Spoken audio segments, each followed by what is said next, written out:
Check 1 2. Check 1 2. This thing is on. We are on. We are definitely on. And I see the chat room is filled up with Tommy and Chris and Dan and Wixton. Sorry about that. Let's see who else we might have hanging around out there. Yeah, just like Tommy, Classic TV Ads. Welcome. Glad to have you. Jim is here. And Eastern Shore, oh, that's me. And Tommy Willis, send me a PM and let me know how short you are on upgrading to 4K, will you please? Inquiring minds want to know. What else? Let's see. Dan says his dog has knee surgery. Well, Dan, we're sorry to hear about that. Is she a young pup? I guess that's the big difference. Rudy in the crazy time difference. Hey, you know what I bought today? Let me go get them. Do I have them here? I think I have them here. What'd I do with them? They're here somewhere. Hang on a second. Don't go anywhere. Even though I am. Oh, there they are.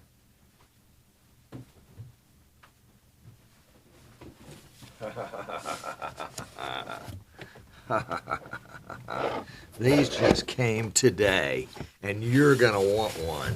How's that for a sales pitch? Yes, indeedy.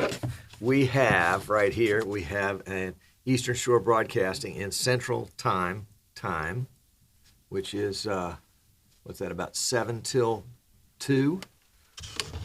We have here one that is Australian time, Gold Coast time, at about 7 till 5. And then y'all will have to help me out because I think you had a time change. But this is this European time? Oops, there we go. Is it 7 till 8 in the European area? If you'll let me know, I'll get my time clock adjusted because I want to put those on the wall so I always know what time it is where you are. Dan, unless you're in Central Time, you're out of luck. Fred's here. Hey, Fred. He's here early, but he has to leave early. Well, doggone. The nice thing is we're recording this. You can watch it later. Isn't that cool? Peter's here. Hello, Peter. Glad to have you. And Wixton, Sweden, AB. Tell me about the AB. I don't know the AB thing. And I got to know, Rudy says I'm correct. I was just going to say I got to know about the time. So it is Yes, and Sweden is 1955. Okay, good. What about England? Is England on the Great Britain on the same time with you guys, or are they off a little bit? Tommy has heard of time in a bottle, but not time in a box. Well, it's going to be time on a wall, because I've just realized that I need to know what time it is, and I have such a, you have to understand your strengths and your weaknesses, and I'm finally getting that. And so, no West Coast time clock. That's right. Yeah, because I can figure out West Coast. That's only 2 hours difference, but Australia is like technically 15 hours ahead of us. But the math on that one sometimes is too much for me. So I know 15 hours ahead, time wise, is the same as 9 hours behind. So I can subtract 9 from whatever it is, and I got that. And then Europe is just an enigma to me. I can't get Europe. I've been there. Finally can say that, yes. London is an hour different from Belgium. Okay, that's good to know. So is Great Britain considered Europe? If I put, here's my question. If I put Europe on this clock, will I really know what I'm talking about? Chris says it's 7:55 Thursday in New Zealand. Okay, 7:55. Well, Chris, I won't. I'll have to get some more clocks. That's my solution. More clocks. More clocks. Tommy says he can't spell PM, so he has $50 to go unless you accept Confederate dollars. Well, Tommy, let's have an offline email conversation about those 50 Confederate dollars, because we might be able to work out a deal. Yes, we might. We might. And Fred says it's first time, he's Iowa, but he has to leave at 2:30. Well, the question is, Fred, what time zone are you in? You must be Iowa must be Central. Iowa can't be Eastern, can it? But it could be, and it's probably not Mountain. So you got to be Central. AB equals limited company. Ah, okay. So Wixton, Sweden isn't your name. Is Wixton your name? Or is Wixton, Sweden the name of the company?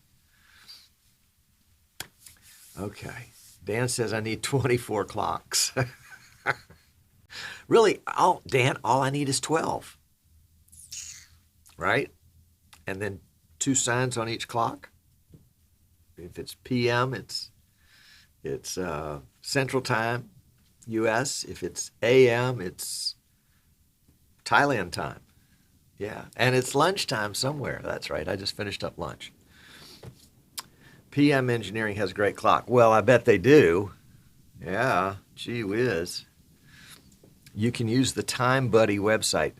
Irvin, I need to have it up there on the wall where I can see it all the time, because I'm always looking up there to see. Fred's on Central Time. Okay, good.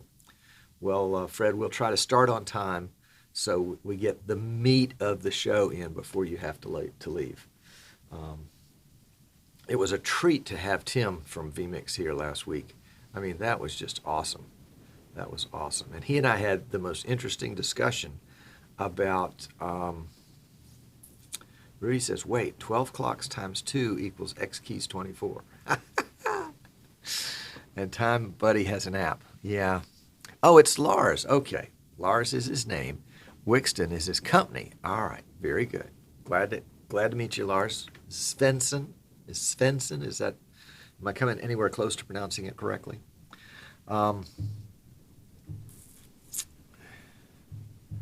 Yes, we do, Rudy. Courtesy of Martin Steed Esquire. That's right. I've seen that clock. That was pretty cool. At least I think I've seen it. I haven't been to Michigan yet. I need to go. But it's not going to happen this calendar year. I'm really kind of dreading today's show. But I will do my best to plow through it and to finish it, like my sentences. Yes, indeed. So I've talked to 2 people, one in person and one by email today, about NAB 2020 coming up in April. I mean, can you believe here it is?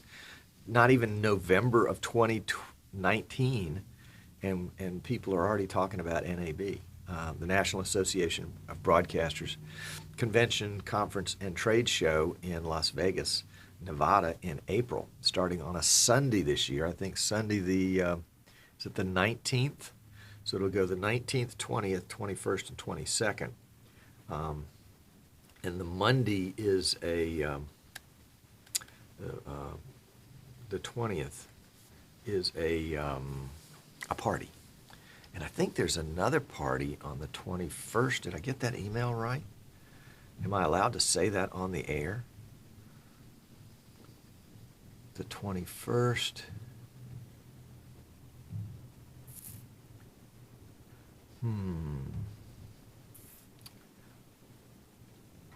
Yeah. Anyway, there are lots of parties. Sorry, I was checking my emails and trying to find information about it. But there are lots of cool parties at NAB. I will make sure that you get the list as I put it together. But the cool kids will be there all gathered for the Streaming Idiots meetup on Monday night this year, Monday night, which is the second night of NAB because NAB starts on a Sunday. I'm just about to make my plane reservations probably tonight because Southwest Airlines just opened up the April, May, June block. And I was finally able to compare. They have kind of the best connections, but they don't have the best rate. So we'll have to go with somebody else. Daniel's here. Nick is here. And Clint's here. Clint's here on time. Wow, look at that. I have enjoyed last night. I was teaching the vMix 101 class. We teach it every Tuesday at 2 o'clock and 6 o'clock live. And we had a big class at 2, and then at 6, we didn't have a big class. In fact, it was just me and Clint and Nick. And we hung out and talked about vMix for 2 hours. It was really great. I really enjoyed that and can't wait to do it again. If you've missed the class, we'll probably offer it again, but not immediately. Let's see. Michael Graves is here. Welcome, Michael. Glad to have you. If you guys might remember, Michael was on the Streaming Idiot show. It's probably been a year now, Michael. He did a review of the Logitech Brio, the 4K webcam, and that was that show has gotten a lot of viewers on YouTube since then. It's been one of our more popular shows. Ken Benedict is here. Good afternoon from Northern California. What's left of it, what hasn't burned and slid into the ocean. I hope you're okay. Let's see. It's showtime. Gee whiz. Sorry. Enough of this idle chatter.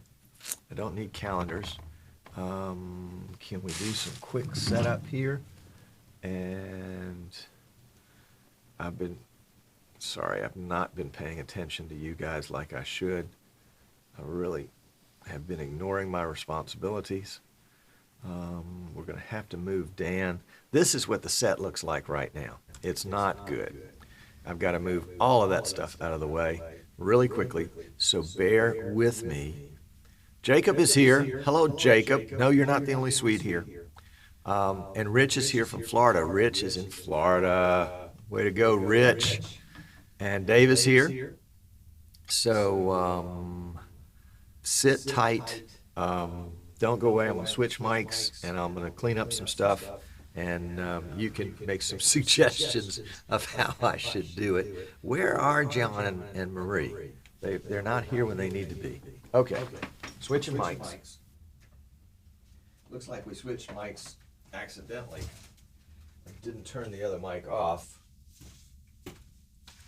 So it's kind of the ultimate reality show here today because we're having to just reorganize. Excuse me just a second. We'll be here for a moment. Let's get this guy out of the way. I set up for a tutorial that I have yet to make, but I got part of it set up. And let's see. Let's move that out of the way. It was really fun having a live guest in the studio last week. Many of you asked if Tim was really here, and he really was. It was really great. And he was very kind to allow me to use Dan the Banana Guy as an occasional, what would you call it, an occasional prop. Although you shouldn't call your mascot a prop. Let's see, let's do a little more zoom in here.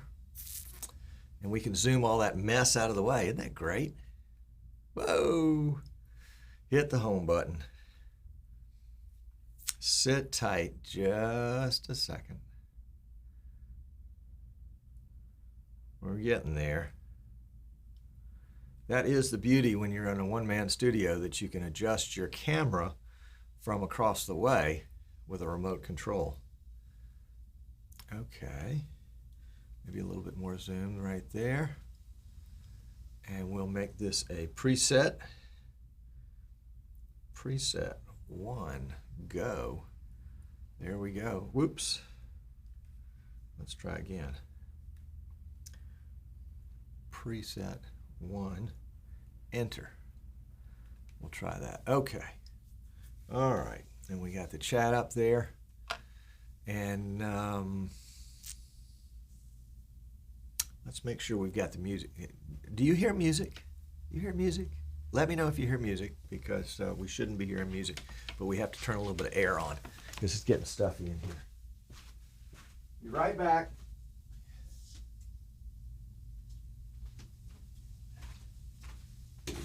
And we better lock the door.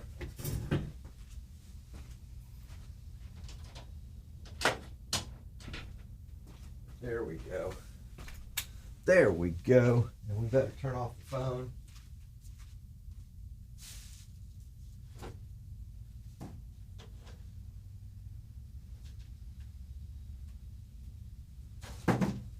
All right. We're just about ready here. Just about ready. No music, thank you very much. And they say, what was it? There was a TV show, a movie about TV news a while back here in the U.S. And the only thing that I remember from it is they say, always pull down the back of your shirt or your jacket, and it helps to get out some of the wrinkles that would be in there. So there you go. All righty. So we are ready. Tommy can see the dead. Okay, there you go. Very good. So you guys just talk among yourselves. That's okay. That's all right. And we're going to get this show started. And we'll be right back, I think.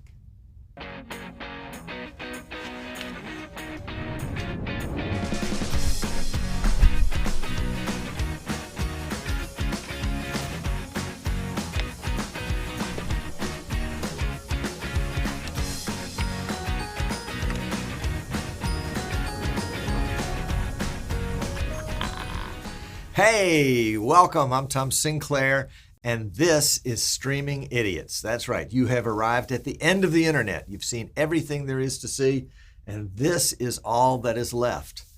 It's a scary thought, isn't it? Streaming Idiots is a great little show. I mean, I would say that, of course, because I'm on it. But I think it's a great little show, and it has a wonderful community attached to it through a miracle called Facebook groups. And so there's an actual group on Facebook called Streaming Idiots. Many of you belong to it. The group is what we call a private group. That is, you have to ask permission to join. And we accept probably, I'd say 3 out of every 5 people that ask to join. The idea is that we want people that are going to bring something to the table, and then maybe have some needs too, but we're not a site for people to stream their video games or whatever they want to stream to just so they can get viewers. So we kind of try to screen those folks out on the front end.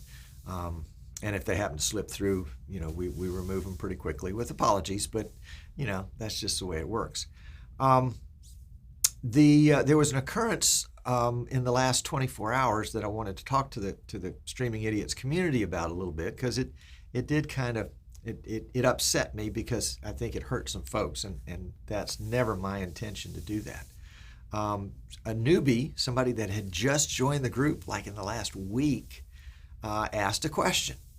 And the question brought up the age-old Mac versus PC discussion. And all of the fanboys on both sides got all geared up for battle and proceeded to do battle, or at least a skirmish, in the Streaming Idiots group. And I did my best to sort of gently quell it at the beginning, basically by saying, hey, boys, play nice. That is, no sense in digging in your heels and battling each other. We have somebody that's fairly new that's just asking for information. They may not use the right terminology. They may not ask the right question. They may not like what you have to say, but that doesn't give you the right to be snarky or use profanity or be demeaning or anything like that. And after a couple of warnings, this was last night, I thought I had things pretty well under control. When I got up this morning, I found out that, just like the fires in California, some embers had flared up into a little bit of a wildfire, fortunately not a big one. And I had to remove some people from the group that were acting inappropriately. And I wanted to be real upfront with you guys about that and talk about that in its nature all by itself, and also about this specific occurrence. Some of the people were kind of on my radar already. Some of the people that were removed were on my radar already as being a little snarky. But, we all have a tendency, well, at least I know I do, have a tendency to get a little snarky now and again, and I have to try to keep myself under control. But this had moved kind of past snarkiness and was making people feel, at the very best, I think, uncomfortable, and at the worst, kind of maybe a little bullied or persecuted. And I'm not one that wants the world to be all lilies and roses all the time. I mean, I live in the real world where bad stuff happens to good people. But at the same time, I really want this group to be a special group that is kind of a place that you can go to and not have to worry about the real world kind of coming into it. And it's a place where you can ask stupid questions, a place where you can kind of comfortably be yourself and know that you're not vulnerable in that. And forgive me, this has nothing to do with live streaming. Well, it does and it doesn't, but I mean, you probably can see the connection. But the idea is that this is a community of people, even though we have not met each other in person, or at least for the most part we haven't. And it's a real joy when we do, getting to know Dan Slider from PI Engineering in person over, the last 3 years or 4 years, Dan. It's been a real joy. And the rest of the folks in his office, getting to meet them and have real personal relationships with them. I see Eric's here in Mobile, so he and I are going to have to meet up at some point. It really hurt me that somebody was hurt in the group over which I have a lot of responsibility. And so, I hinted with my strongest hint that I was going to unleash the fire-breathing dragon of deleting content and removing members, trying to be kind of humorous about it, but at the same time saying, hey, guys, we can't behave like this. And apparently a few of them didn't understand, and so they have been banished from the kingdom, never to return. Now, they may write me a PM at some point. I haven't blocked them as friends. I've just taken them out of the group. But they may at some point send me a PM and say, Tom, I'm so sorry, blah, blah, blah, blah, blah. I get that. We all have things that we've done or said or not done or not said that we regret and would like to be able to undo if we could. So we certainly want to give those folks a second chance if that's the case. Dan said they make people promise to be nice before they're accepted into the X-Key users group. That's maybe I ought to try that. but sometimes even us nice folks can have bad days. So we want to leave a way back in for those that may have had a bad day, but there were a couple I had my eye on that, this wasn't just a single bad day for them. This was a bit of a pattern, and it had kind of crossed the line at my point when they were using demeaning language. So in the specific, I just want to alert the community this went on. I was aware of it. I was the one that deleted the posts. I was the one that removed the members. I hope this doesn't happen again. But I won't hesitate to act in the defense of the group as a whole and of specific members in particular when I feel like somebody's being bullied or demeaned. It's just not going to happen. And now let's take that and let's move that outside of the Streaming Idiots group and say, there are other groups to which you and I belong. And not that we're some sort of grand policeman, but that our opinions do matter, and that sometimes the lack of a statement makes a statement. So if I observe something going on that I don't think is right, by just observing it and then continuing to walk by, maybe I've been complicit in it in a passive sort of way. And so, it may be a good idea for all of us. I'm not talking about vigilante justice, but just to let your voices be heard. If you think there's something that's not right, let it be heard. Now, there are always consequences. Well, they're not always consequences, but there could always be consequences. There could be somebody out there that's really ticked off at me for removing them from this group, and we'll, try to find a way to even the score. I understand that.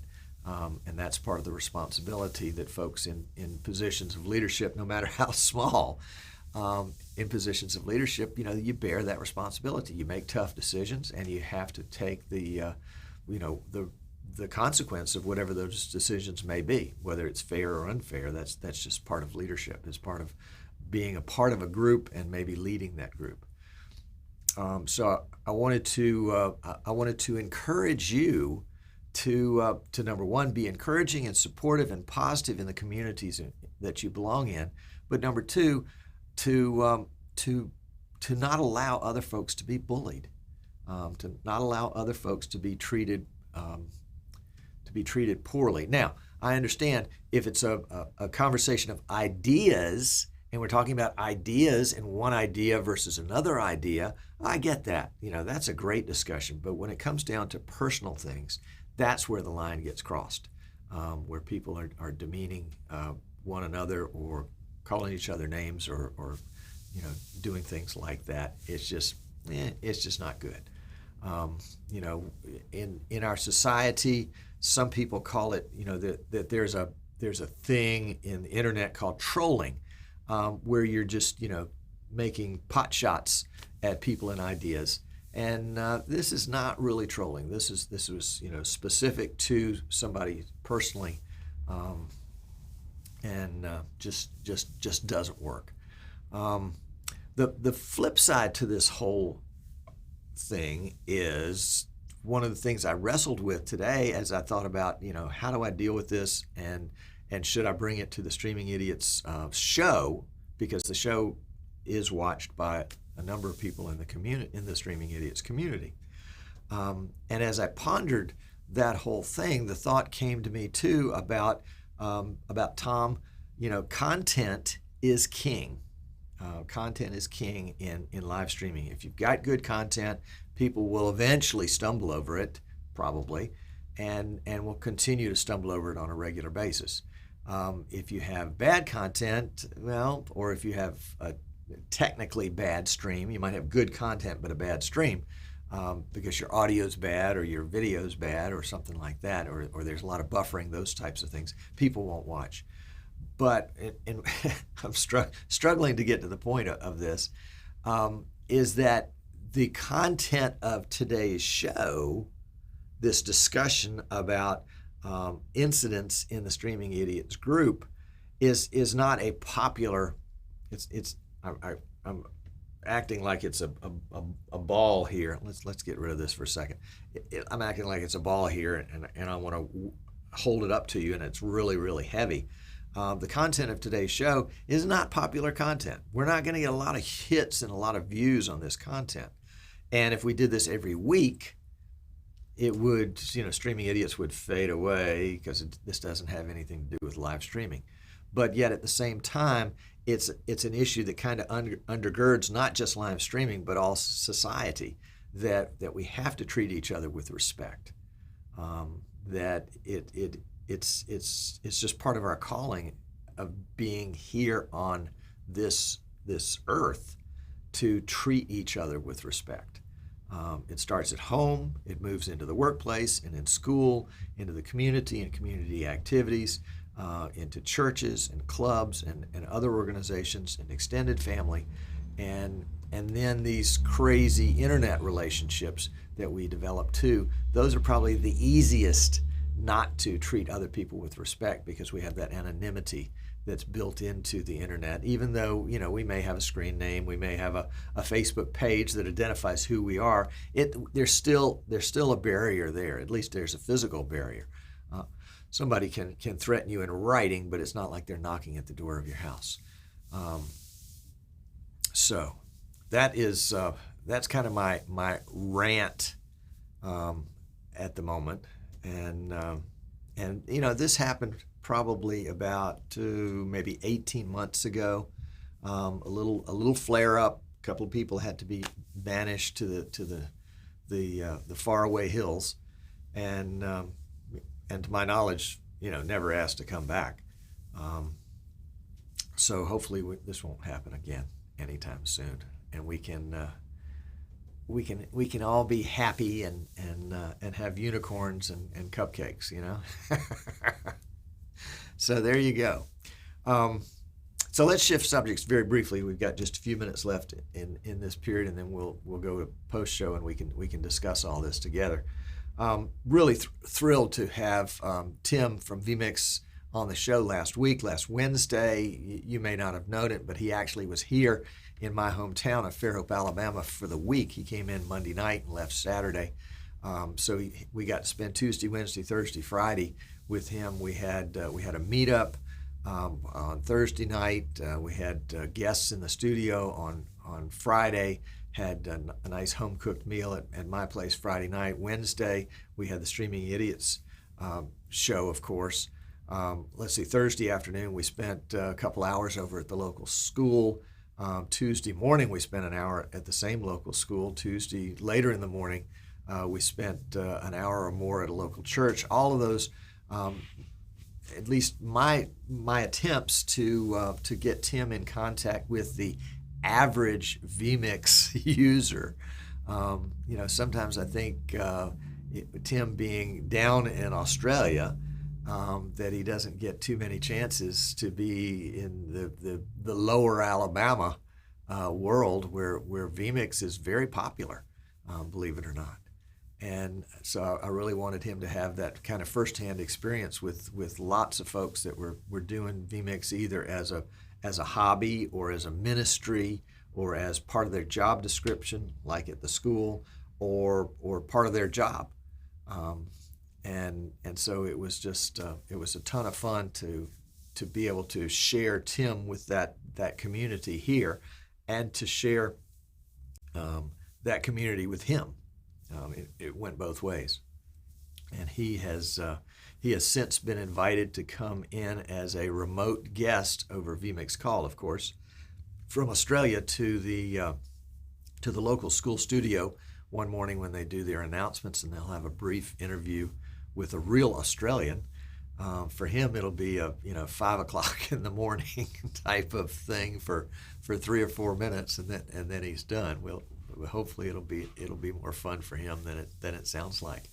And then, of course, it gave me a great opportunity to spend a lot of quality time with him and try to, number one, understand the Australian mindset, and number two, continue to understand vMix. I represent as a reseller Eastern Shore Broadcasting. It's right there. As a reseller, I have the opportunity to represent a lot of different companies, and I get to choose. They're not forced upon me. I get to choose.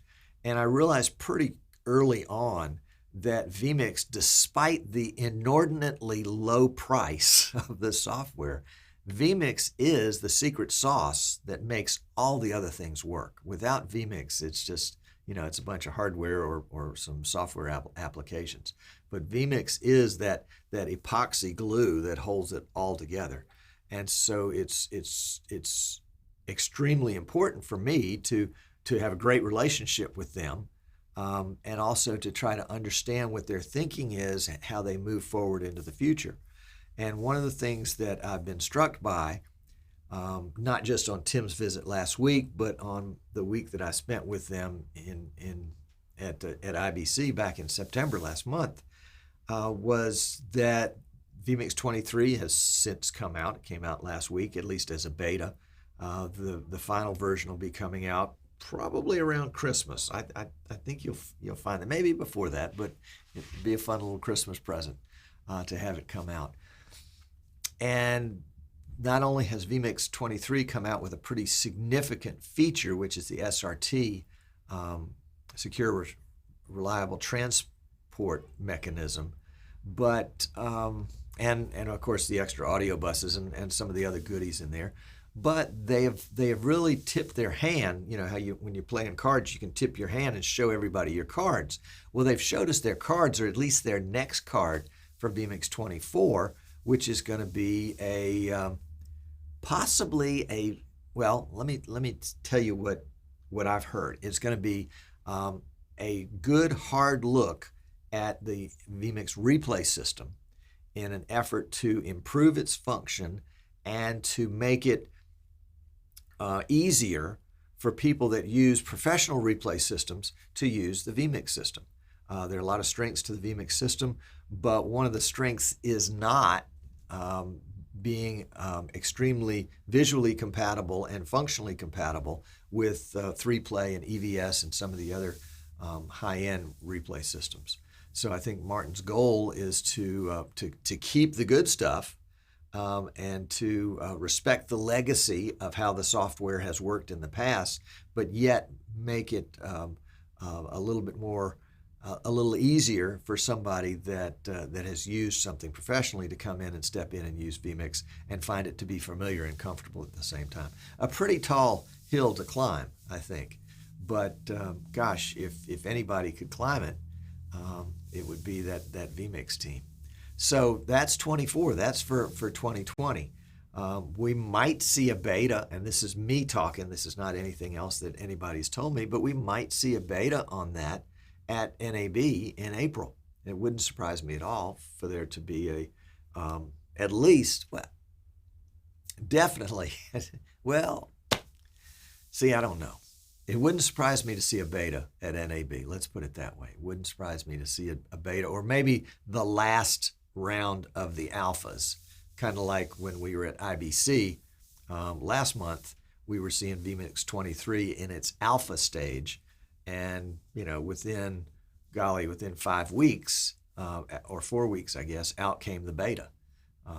And at IBC, they were saying, yes, it's going to be a few weeks. What they said was a few weeks until vMix 23 was released to the public as a beta.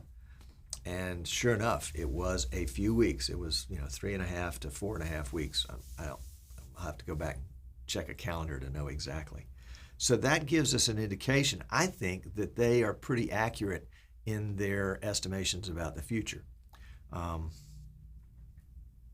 So let's look for vMix 24, and I've got some good ideas of things that I think they should do for vMix 25. If you do, by all means, go ahead and put those ideas in the vMix forum in the feature requests section, forums.vmix.com, and go to feature requests and get it in there. And then you can share a part of that too. And it's a good idea just to go read through that feature request section. And if there's something in there you really like, you can go ahead and note it. Just make a post and put a +1 there. And because vMix pays attention to that. They have a whiteboard in their office where they track all that stuff. And if something is beginning to show a lot of attention, they pay a little bit more attention to it than they would have if it were just a suggestion that got a comment once a month or something like that. So that's the vMix part of it. And Tim did arrive safely back in Australia, even though one of his suitcases got damaged. It got damaged when he was coming from New York to Atlanta, and so Delta replaced it and was going to ship it, but they weren't going to ship it to Australia. So of course it arrived at my house a couple of days after he left. So if you need a suitcase, let me know. We can make you a heck of a deal on a suitcase. Let's see, what else do we have? We've got a PC on the workbench, bound for a church in the Virgin Islands, U.S. Virgin Islands. I'd love to deliver that one by in person, but that won't be such. We just got a PO this morning for some from a good customer for some Bird Dog Studios. So we'll be getting those out to him real quickly. Bird Dog has released their comms system. They had comms Lite previously. Now comms is available. We'll be looking at that in an upcoming show. The Bird Dog P100, which is kind of their, I would call it low end, but it's really not low end at all.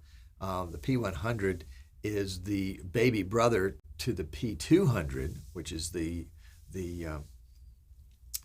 HD PTZ camera, full NDI that they've had out for a little while. The P100 they actually took back and reworked it a little bit and made it better, and are now bringing it out for the same price. I think it's like about $1,500 for a 10x PTZ that will take, I think it also does HDMI and perhaps SDI output. And the big news, of course, is that it's full NDI and PoE, and it fits beautifully into the Bird Dog NDI ecosystem.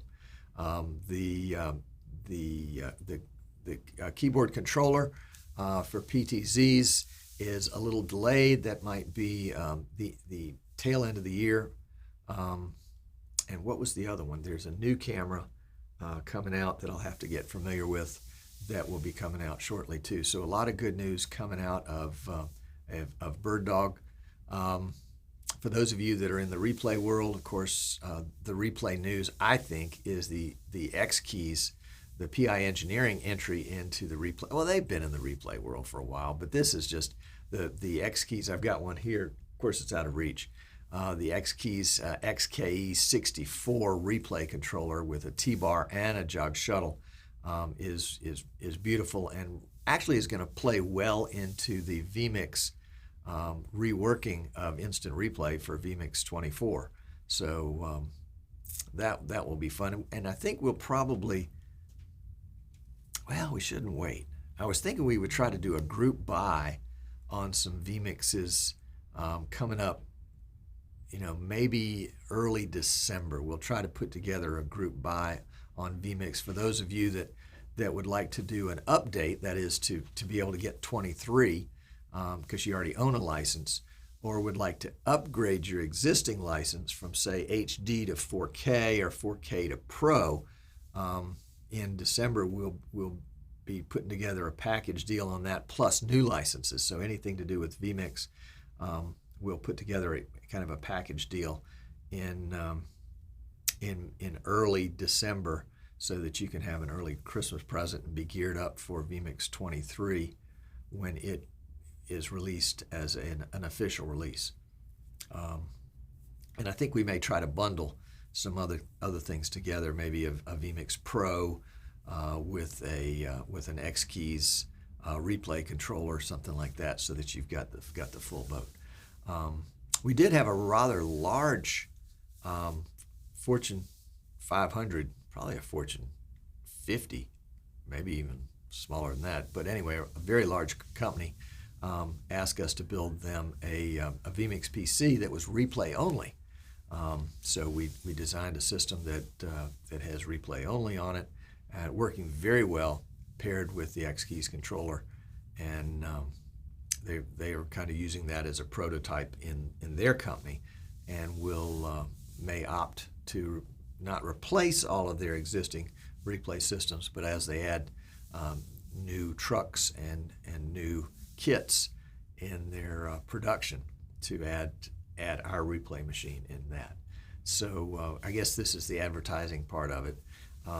If you're interested in a vMix PC that's designed specifically for what you do, that's what I do. That's what I do all the time, and it's a real joy to do that. And I'm happy to sit down and talk with you about what your needs are, about how we can, repurpose equipment that you already own and build that into the workflow with another PC around it. My friends in St. Thomas, Virgin Islands, that I say friends, we're friends now because we've talked so much. This is actually the second PC for the church that'll be doing live streaming, and they're going to be using it in a whole new ministry, and it's going to open up a whole new segment for them to minister in through this machine. And that's just, one of the things that I love is when folks are able to do something they haven't been able to do before. I would be remiss without reminding you that our instant replay course, not the class, there was a live online class that we did earlier this fall. We've taken that and we are in the process of repackaging it into a course, an online course that's not live, of course. And if you're interested in that, keep a lookout or send me a note. We'll make sure we get you on the list so that we can notify you when that's available. It will be about 30 different lessons on the current vMix instant replay. And we may have to rework that when vMix 24 comes out. But anything that you learn in the current class will be applicable to the new vMix for sure. So enough of this idle chit-chat. Dan says maybe we can help out with the deal on the controllers too. All right, very good. So we'll look to PI Engineering for some help. Maybe we can buy a couple hundred of them and make those available as a deal for somebody, a dozen at a time. Let's close out the show portion now, and we'll move into the post-show. So if you have questions or items to discuss, go ahead and copy your comment from before, and we'll move it back up so that we can see it right there. And we'll be right back. I would say after a word from our sponsors, but this is actually the end of the show, and we're going to go to the post-show. So stick around for the post-show. If you can't stick around, we will see you next week, next Wednesday at 3 o'clock Eastern on Streaming Idiots. Hey, it worked! Yay!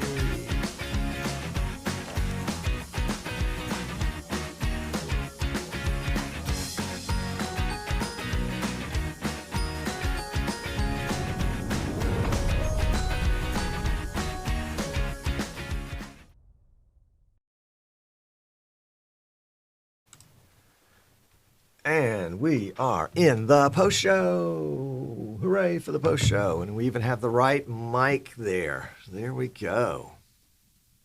Dan says, put them in the kids' lunch boxes. They're as big as a lunchbox. Holy cow. Dave is, where are our certificates for completing the replay class? Well, Dave, we haven't gotten your test back yet. We don't know if you passed. Dave's like, test? What test? I didn't know I had a test. We can do an SRT demo next week. Oh, I'd love that. Let's get together and do that. That'll be a lot of fun. A lot of fun. SRT demo next week, Dave and Tom's place. There's Marie. No one wants to cuddle a wet mule. Well, there's some wisdom right there. The smell lingers on you for 2 weeks. Sounds like the voice of experience, unfortunately. Golly, Marie, I'm so sorry. That's no way to talk about John, though. Let's see. Kenny's here. Welcome, Kenny. Kenny Hampton, I need to talk to you and Dave. You can probably guess what about. Yes, that's right. But it's okay to say no. It's okay to say no. Yep.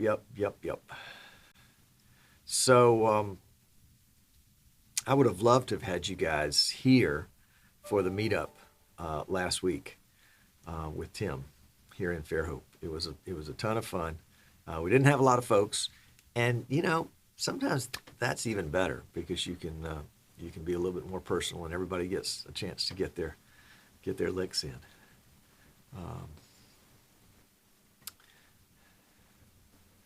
Kenny says, Tom, Rudy, and I wonder how long it would be before vMix introduces add-on modules to accomplish some of the specialized tasks, i.e. replay, as the software grows more features. Yeah, Kenny, that's been interesting to have that kind of that discussion, not exactly that discussion, but similar discussion with Martin at IBC about, add-in modules versus just building it all into vMix and then making different things available at the different levels of vMix. And his sharing with me the tech support end of it becomes much more difficult when they're the add-in modules, because if you've got different version numbers and different models plugged into it, different modules plugged into it, from their standpoint is that it becomes an increasingly more difficult tech support deal. And so that's why they have sort of taken to, build all of the features into vMix. I mean, when you download vMix 23 or 22 or whatever it is, it doesn't matter what edition you own a license for, whether it's Pro or 4K or HD, you get the same download. And then the license basically unlocks those, I guess you could call them modules, but they're modules / features. And I think they're doing it that way so that they can keep the tech support manageable without blowing up into 10 people in tech support.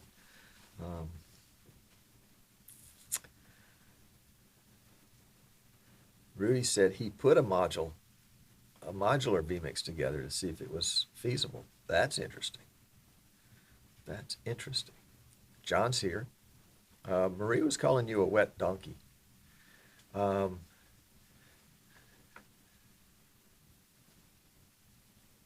Let's see. Michael Graves says, in doing an SRT demo, you should use a constrained link so you can deliberately exercise the claimed benefits of SRT. Indeed. And Dave says that WOLS, that's World of Live Streaming, did that on Monday with Giles's limited bandwidth, and it was impressive. Cool. Yeah, I noticed that Giles's bandwidth was kind of coming and going on Monday, or maybe that was mine that was, but I got some buffering every now and then.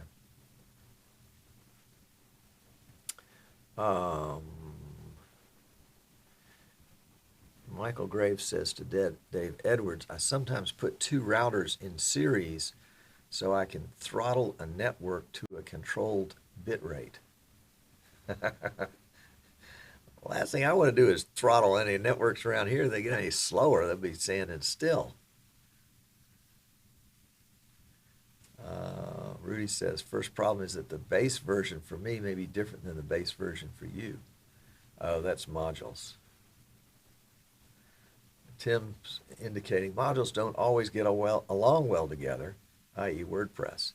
Yeah, so at least I took Kenny's suggestion to mean that Martin would be the supplier of all the modules, not that it would be, plugins like WordPress has their third-party add-in feature. It's called a plugin. I think you can take vMix and use it kind of as an engine, and then build a GUI around it, and use the API and scripting to the API to access vMix functions. I think that's kind of what Giles has done with the vMix automation tool.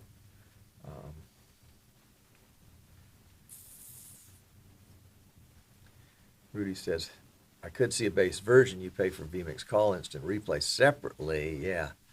And that,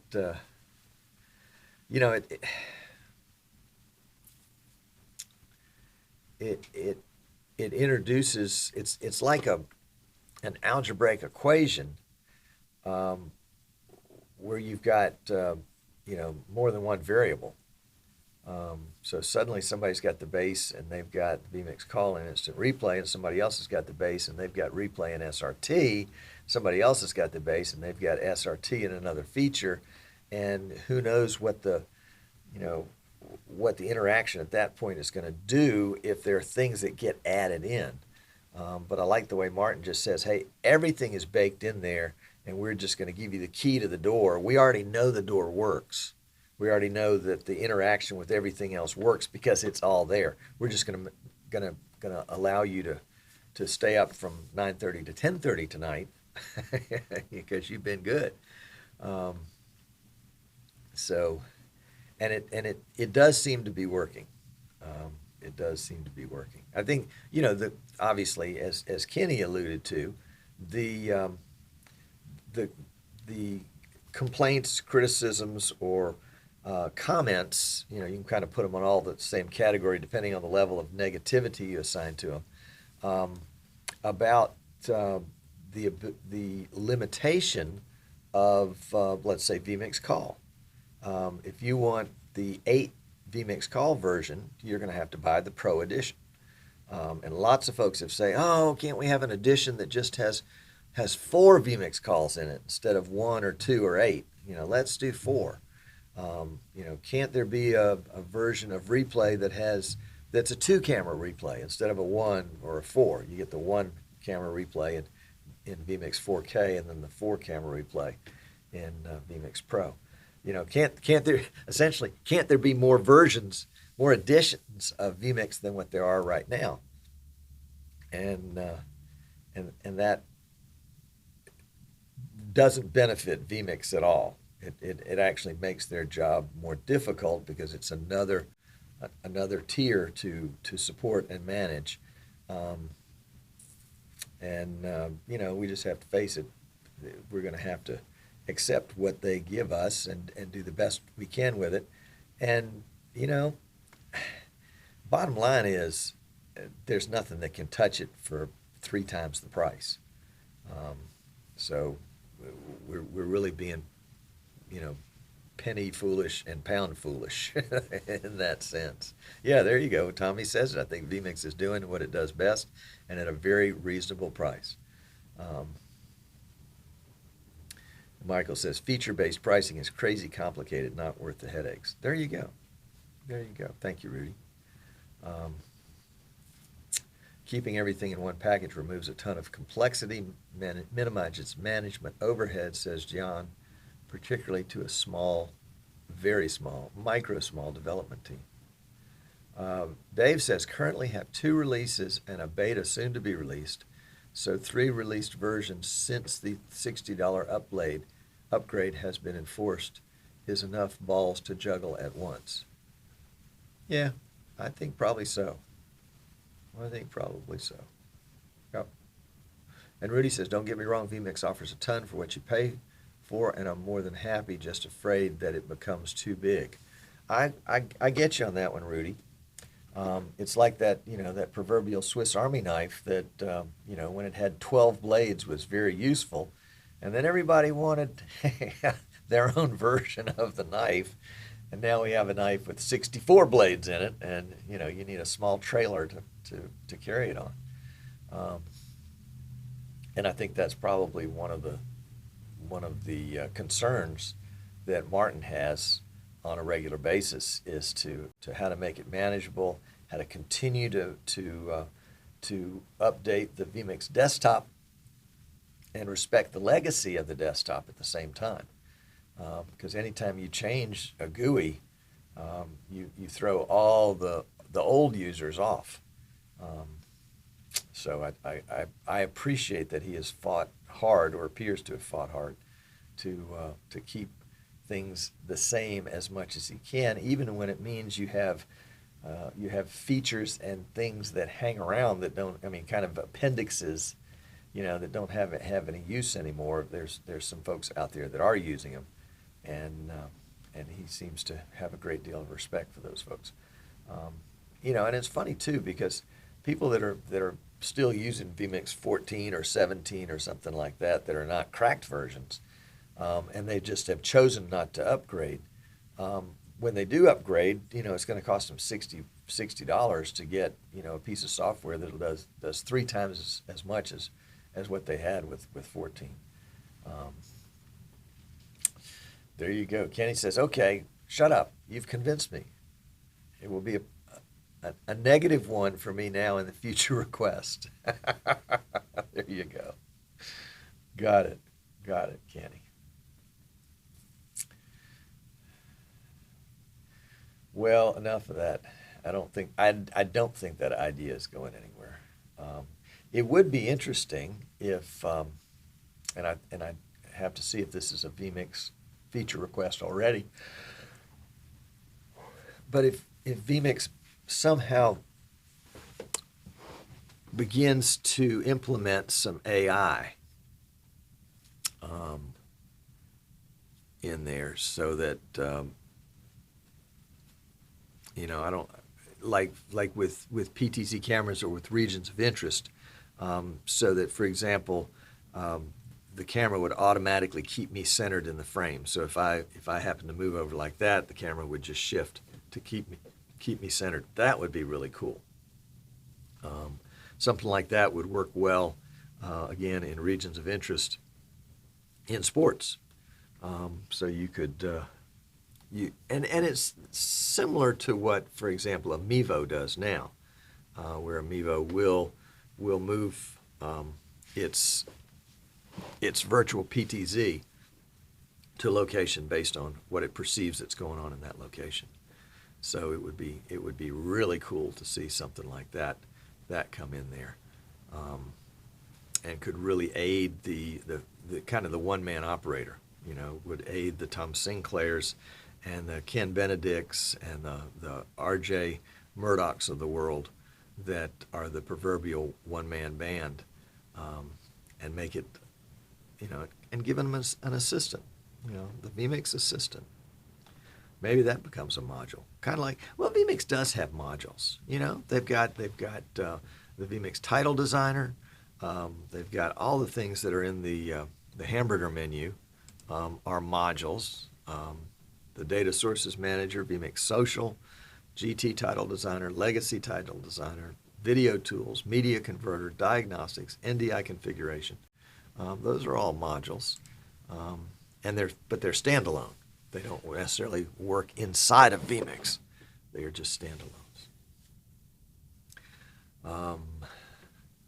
Let's see. Michael says auto trackers exist. Could control real or personal PTZ. There you go. Don't know. I have no clue how all that would work, but it would be really cool.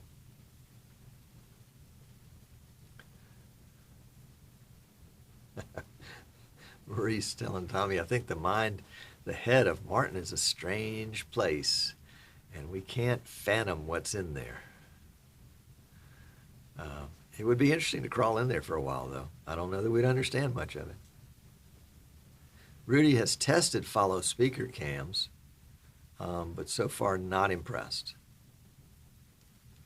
And Michael said the schools use those to track a lecturer who wanders. And I've had numerous churches ask me for the same thing, for the ones that have strolling preachers.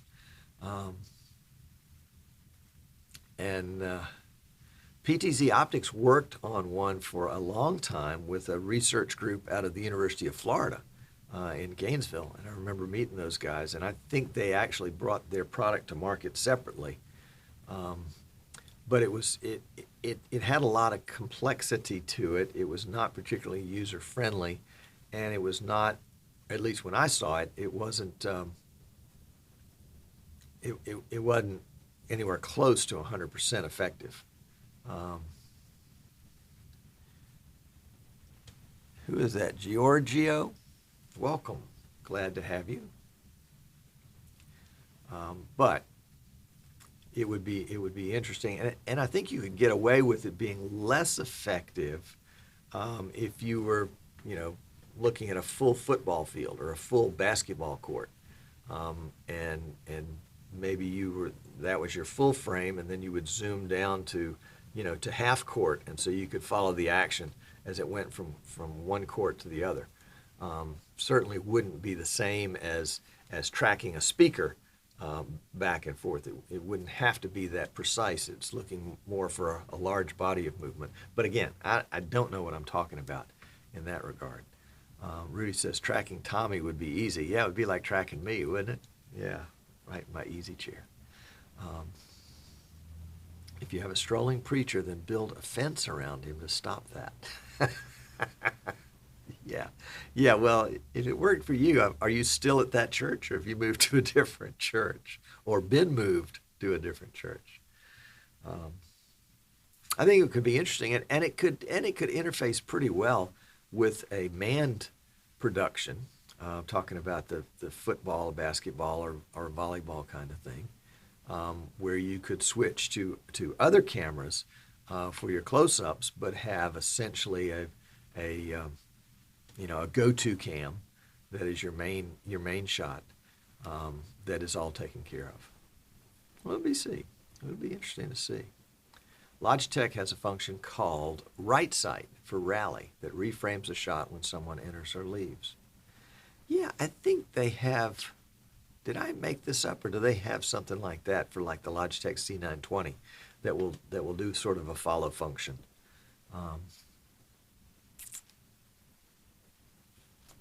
have to look that. I don't remember.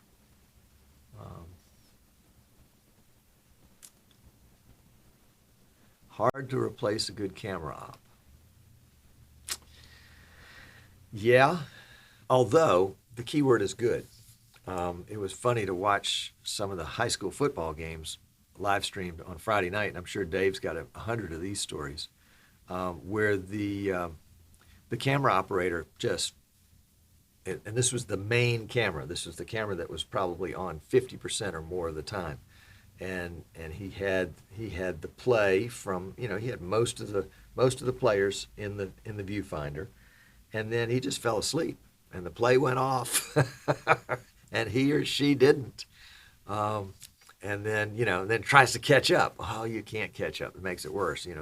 Zoom out. Don't try to catch up to the action. So it's not only is it hard to replace a good camera operator, sometimes it can be hard to find a good camera operator. And if you can have AI take care of one of the cameras for you, then you have to find one fewer camera operator. If you can find two good ones, now you've got the ability to have three cameras. Whereas before, if you find two good ones, then you end up with a less good one in order to get three cameras. So I think it could be a real improvement. Rudy wants a kind of carpet that detects where you are and sends a signal to a certain camera. Ooh, I like it. Or some infrared beams running across the floor, and as you break the beam, it moves the camera in that direction. A good camera operator will not follow a person, but reframe and predict the next move of the talent. Absolutely. Yep, I think a good camera operator should use the zoom more than they use the pan. How about that?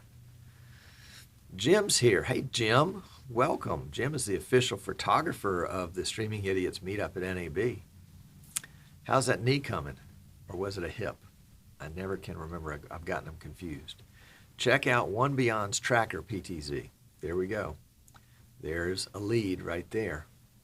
What I want to do, Jim, though, is to take the software out of that tracker and put it in vMix so that it can apply to any camera, not just that high-dollar camera. Kind of a democracy.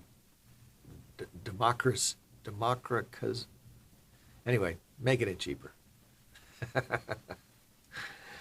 Rudy says I could do it when photographing badminton. I could predict where a smash was coming. Ooh, very good.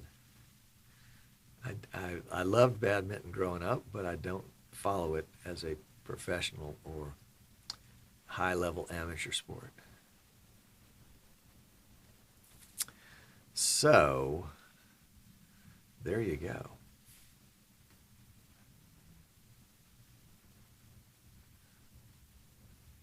Is anybody using Bird Dog Comms Lite at this point. They've just released the Comms, but the Comms Lite has been out there for a while as a freebie. And of course, you know, it works with the Bird Dog equipment. You have to have the Studio or the Mini in order to get that. I know Michael's got some Minis, but I'd love to hear from anybody how that comms is working. I guess the director comm is actually through a PC and on the same network. Jan says, I have some new guys behind the camera last Saturday. They did great, so looking forward to this weekend's trip to the other end of the country. Oh, other end of the country, that's, well, yeah, it's not as far for you as it is for me. Michael Graves said they once put a reflective dot on the QB helmet. It would reflect a non-visible light source to a sensor array. Ooh. Tim says you can't really track without a motor gimbal. Ah, I beg to differ, Tim. There is a whole camera system being sold, very, very expensive, based on fixed cameras. It's called the Pixelot. Basically, anywhere from 2 to 4 cameras set at different angles, essentially different predefined pans, and then stitched together. And then the software senses the movement. I mean, it's what we've been talking about. Senses the movement and zooms into that area and then follows the movement. Nothing moves. It's all done digitally. Yeah. Rudy saw a ball that had dots on it that they could follow it with the ball. Yeah, you know, it's interesting in soccer because I don't think, and having live streamed soccer for like 4 years myself, I advise all my camera people, don't follow the ball. Follow the players. Follow the action. Follow the flow. But don't follow the ball. Otherwise you get a camera that's going up and down and over and back. And no, follow the flow. Keep the ball in the flow. But don't follow the ball. Jan says, Replay has been absolutely fan-freaking-tastic with his new computer. There you go. Michael said, some time ago I worked with Fox Sports on such things. Ooh, very cool. Good to have that kind of experience in the group. Thank you for sharing all that you do. Like vMix Virtual. Yes, like a virtual PTZ. Pan, tilt, zoom. Yep. Except nothing moves. All within a 8K image so that you can end up with, you know, at least 720. If this is 4K, then a quarter of that is 1080. A sixth of that is 720. So 720, that gives you, 720 is not bad. It's not 1080, but it's not bad. But if you had 8K, suddenly now you've got a lot more options. And so if you end up with 8K that's more panoramic like that than it is 16 by 9, then you can move within that 8K for the whatever the frame would be that would be moving, or even a smaller frame that could move within that 8K. It'd be fun. It would be fun.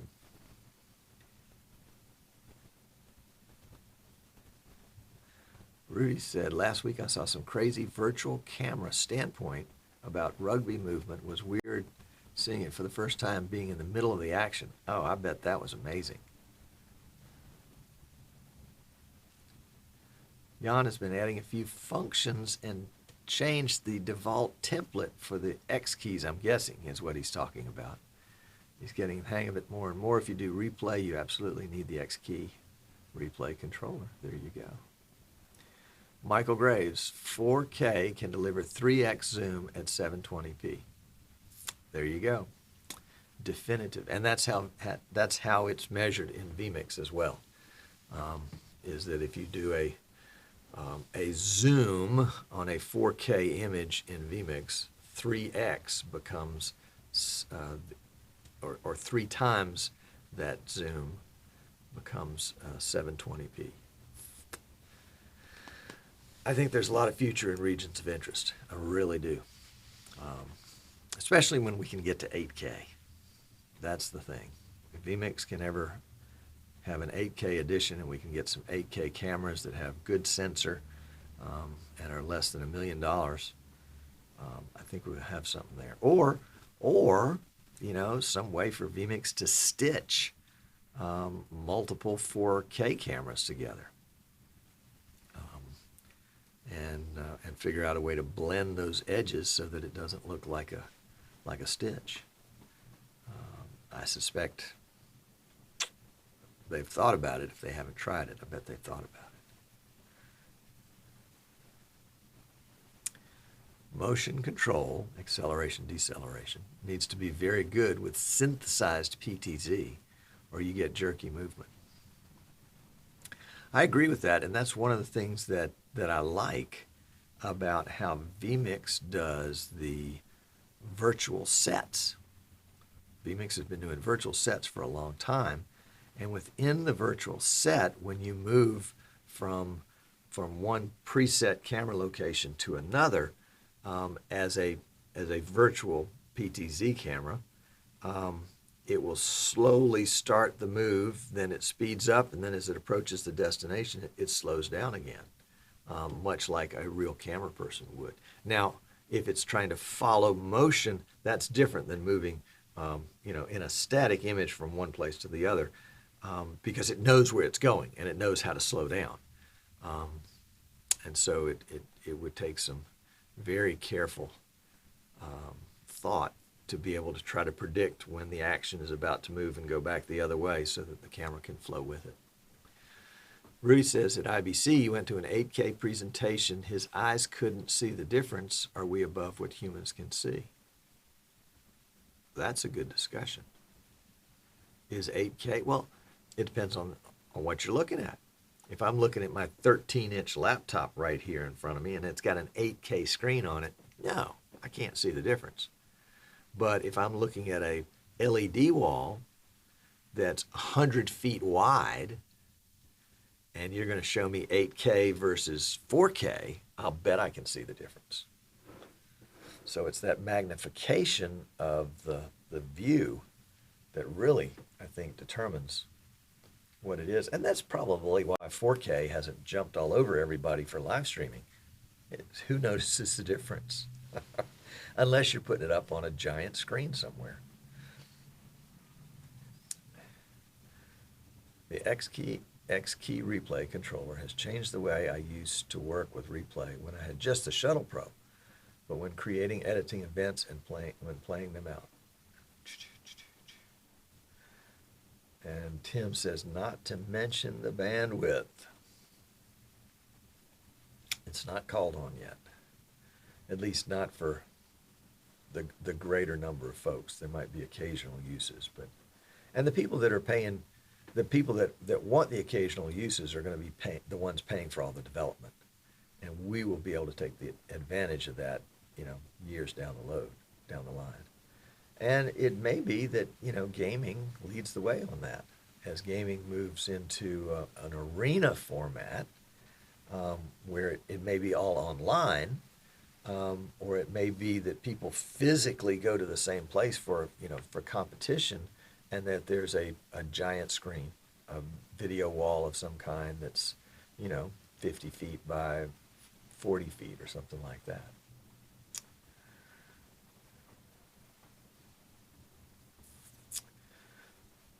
Rudy says that's exactly what the people from vMix were saying. People are asking for 4K, 8K, but it's not that easy.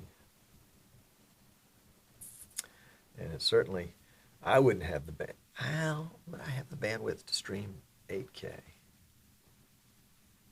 It would be interesting. Probably not 8K. I could probably stream 4K. In fact, I might try that sometime just to see if it can be done. I've got a 4K camera. I've got vMix Pro, which will go 4K. So let's see what it would do. That would be cool. Let's see what vMix recommends for streaming, or what the options in vMix for streaming are for 4K. Let's get out of that. We'll go back over here and go here. So streaming.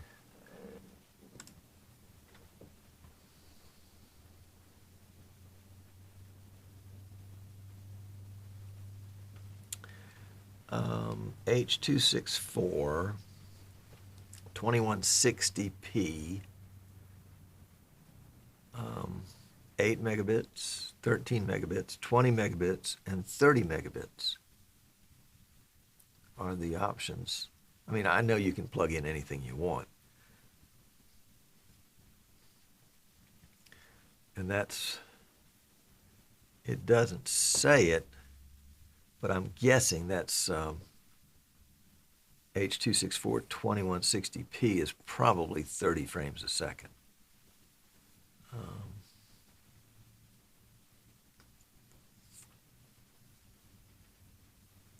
Let's plug in one of them, see what happens.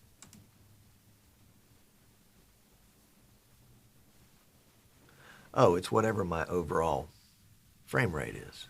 Yeah, I'd have to change my frame rate to 60 to see what options it would have for 60. Probably have the same, except the option for bitrate may be double. Let's see, can I change my frame rate here on the fly without changing everything? Let's go to 5994p and restart vMix. No, and it won't change it. Okay, that's all right. I didn't think it would.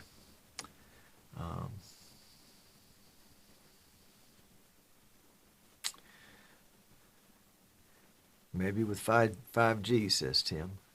Yeah, I've got 20 megabits up right here on a AT&T internet connection.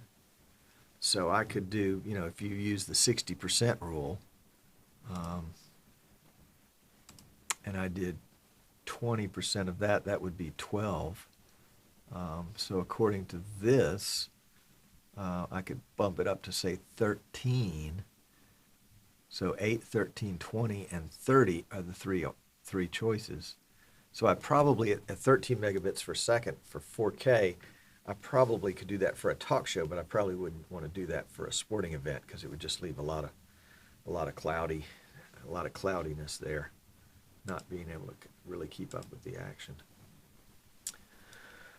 So there we go. Jan says 4K, 8K is not super relevant for live or web production. Post-editing is a different story. Yeah, I think the caveat to that, Jan, would be that the regions of interest, where you're taking the 4K or 8K image and you're cropping it, you're live cropping it essentially, so that you can use a virtual camera.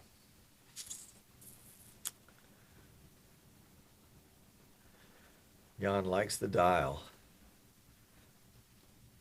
on the replay controller. Well, good. Well, good. I think there's a real future in 8K. I really do. I think 8K could be the key that unlocks 4K. Or the key that unlocks a lot of things that, you know, where one camera will now do the place of multiple cameras.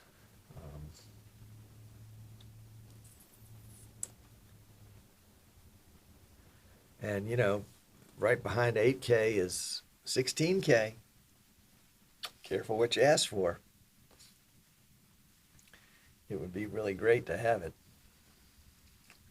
Really great to have it.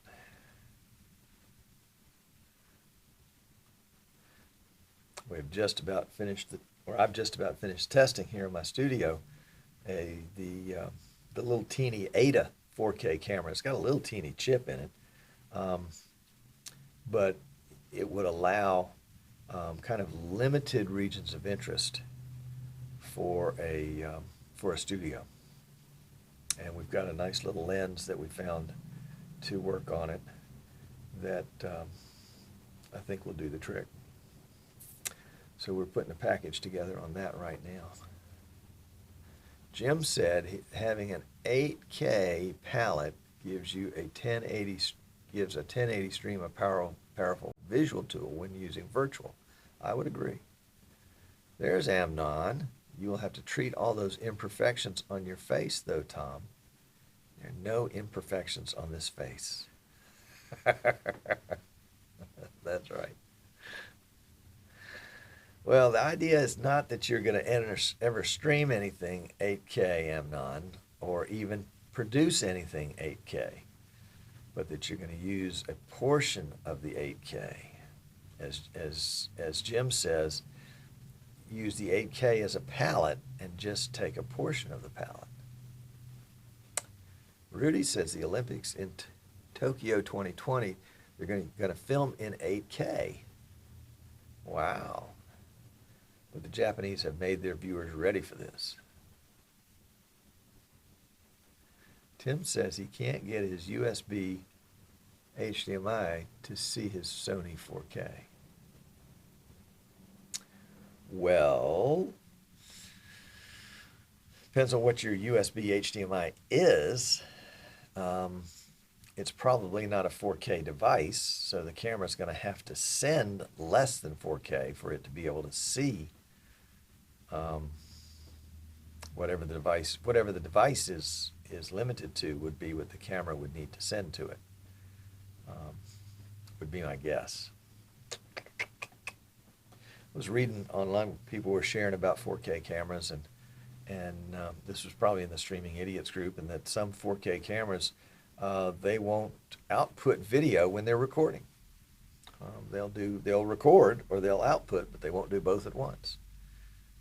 So if you're in the market for a 4K camera, make sure that you not just check the manufacturer's website for specs and features, but read as many forums and reviews as you can, and not the reviews where people are taking the manufacturer's spec sheet and specifications and just sort of regurgitating those in text form, but where somebody's really gone in and operated the camera and taken it out to out to the field somewhere where they can really put it through its paces.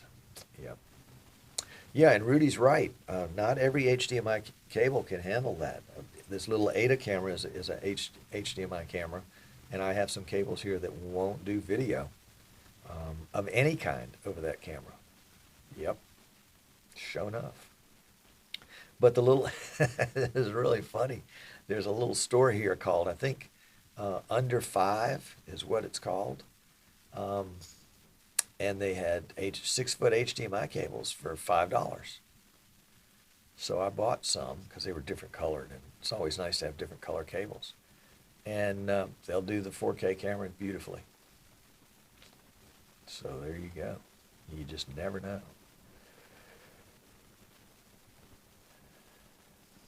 You just never know. Well, guys, I'm going to go back to work on this PC here, hang these clocks up so I can tell what time it is in different places, and